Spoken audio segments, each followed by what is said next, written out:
Hola, en este video veremos la parte B del ejercicio 3 del práctico 8.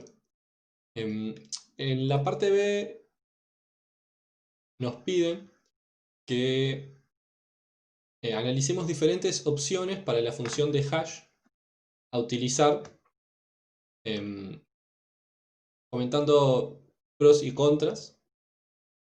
Eh, y nos dice, recordemos que la función de hash que tenemos que hacer, vamos a llamarle h, lo que tiene que hacer es una función que reciba un string. Se va desde el dominio de strings a los naturales, ¿sí?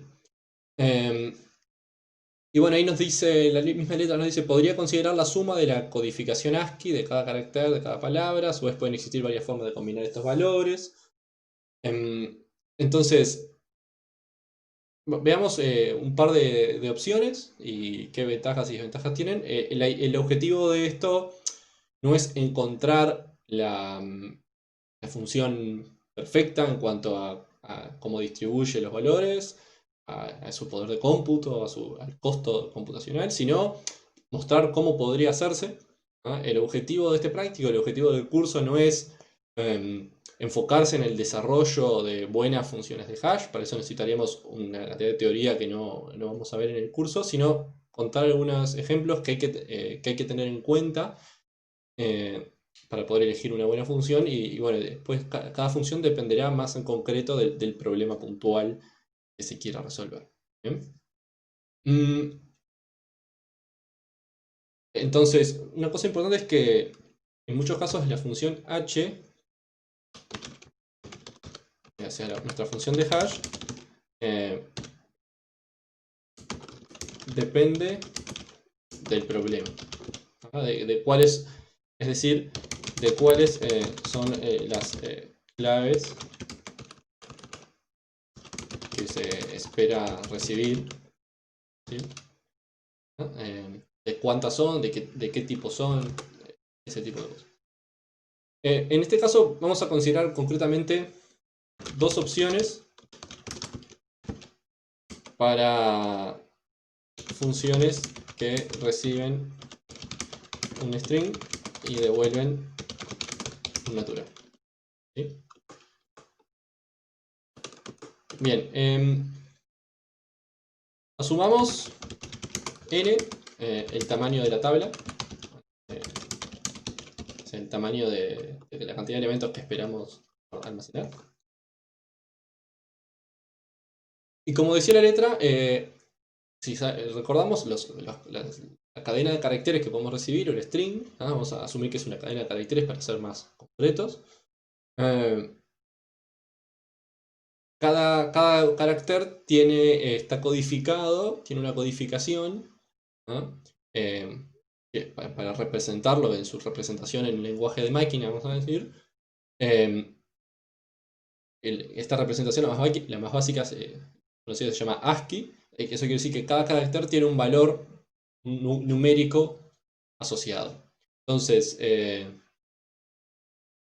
la opción 1, la más fácil, la más sencilla, podríamos decir, es tomar el valor ASCII de cada carácter y sumarlo.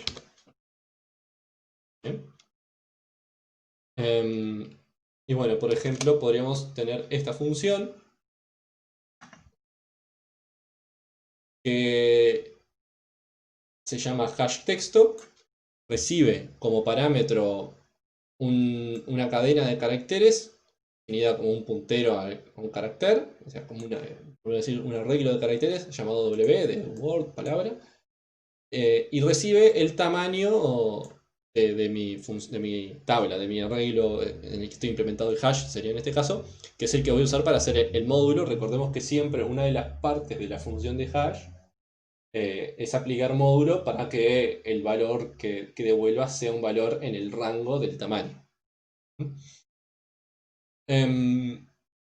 Y bueno, y lo que hace esta función devuelve algo de tipo entero sin signo, pero un entero de largo, vamos a decir, que puede ser muy grande.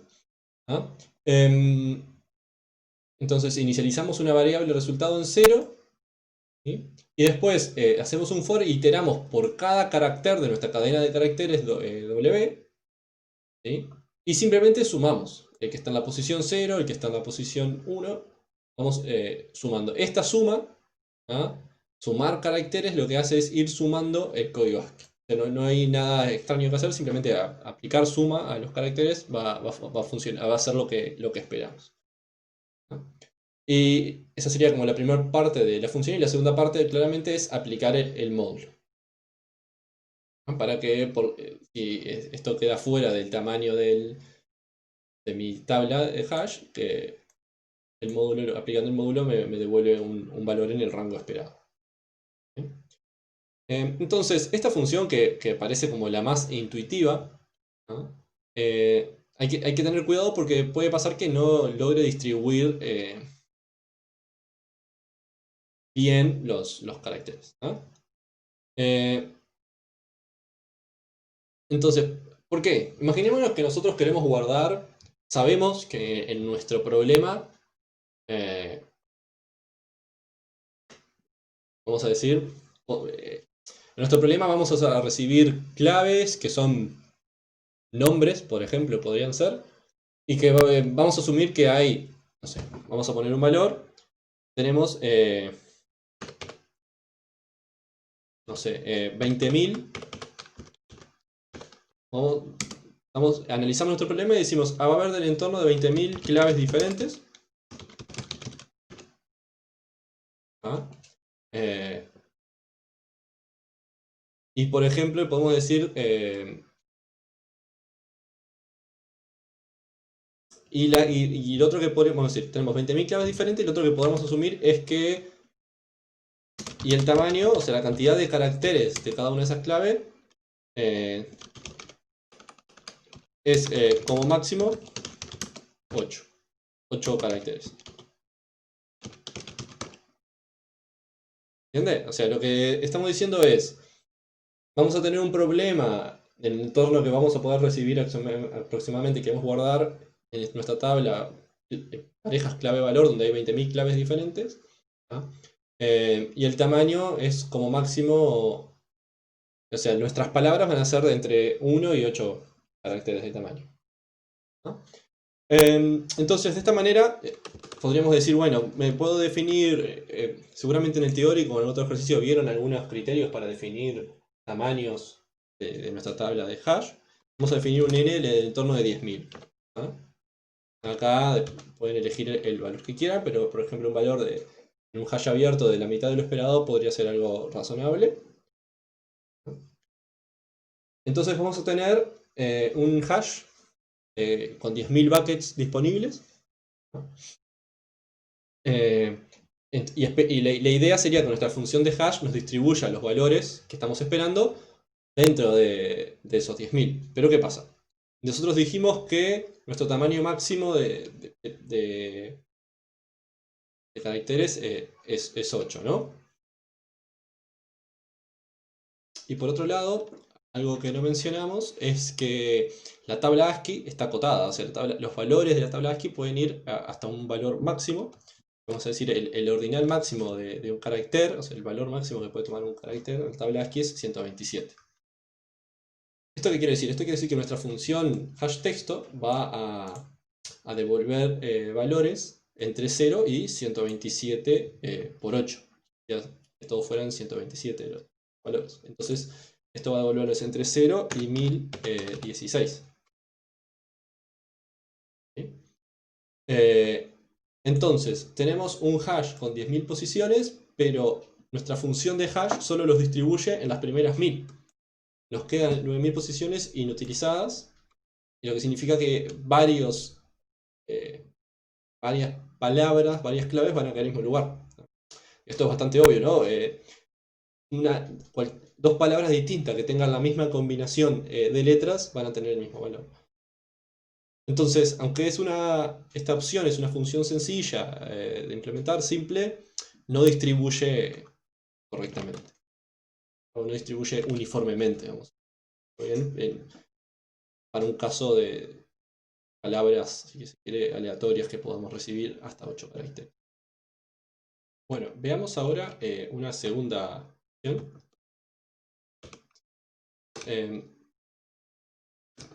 La segunda opción, tratando de mejorar la anterior, es tomar la secuencia de caracteres de nuestra palabra, de nuestra clave que queremos a la función hash, y utilizar cada carácter como el coeficiente de un polinomio cuya base es el tamaño del alfabeto de caracteres.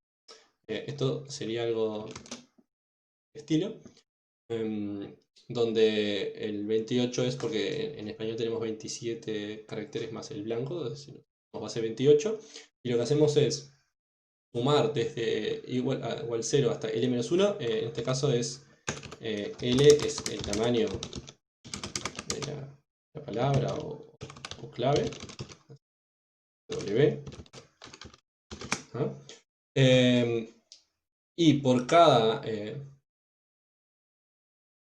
vamos desde atrás hacia adelante, y cada palabra la multiplicamos por 28 a la i. Es un polinomio con base 28 y con coeficiente cada palabra que estamos... cada carácter de la palabra que estamos considerando, ¿no? Y esto se podría implementar de forma bastante sencilla utilizando la regla de Horner, que seguramente ya la vimos en algún otro práctico de este curso. Y obtendríamos una función como la siguiente.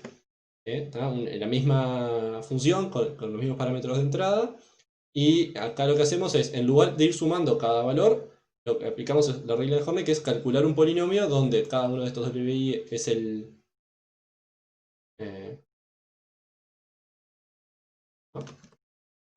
donde se suma el carácter es un coeficiente y 28 se multiplica por la posición en el... es la base elevada a la posición de donde está ese carácter en la clave. ¿Qué ventajas tiene esta segunda opción? Que podemos suponer que es razonablemente distribuida, ¿no? Haciendo la misma cuenta que hicimos para el ejercicio anterior, para el ejemplo anterior, se puede ver que va a distribuir más equitativamente en todo el arreglo en toda la tabla de hash que tengamos, ¿no? Pero otra cosa que es importante volver a repetir, por más de que veamos que esta función puede ser buena, es que la longitud y las propiedades de la clave, de las palabras, en este caso que estemos usando, influyen en la elección, ¿no? Porque, por ejemplo, como sabrán, o sea, como se podrán ir dando cuenta, el idioma español no es un idioma aleatoriamente uniforme en la distribución de las letras en una palabra, ¿no? Sino que seguramente hay palabras o letras que aparecen en las palabras o combinaciones más que otras, ¿no? Entonces, siempre es importante tener en cuenta cuál es mi dominio de entrada o mi universo de palabras que puedo recibir, en este caso, de elementos del dominio que voy a aplicar a la función de hash para elegir la mejor función. El objetivo de este era simplemente mostrar un ejemplo que podría funcionar, vamos a decir más efectivamente, de repartir las claves en un hash de forma genérica. Un problema que puede tener esto es el costo computacional, si las palabras que estoy recibiendo como claves son muy largas. Una forma de mitigar el costo computacional que podría tener esto es no utilizar todos los caracteres de una palabra, sino utilizar algunos, capaz que solo los impares, solo los pares. Obviamente que acá habría un compromiso entre el costo computacional de la función y que también puede distribuir. ¿Bien? Entonces, para terminar, podríamos decir que el objetivo de esto es que además de ver algunos ejemplos de posibles funciones de hash que transformen strings en enteros, darles una idea, es que entiendan la complejidad que puede tener elegir una buena función de hash.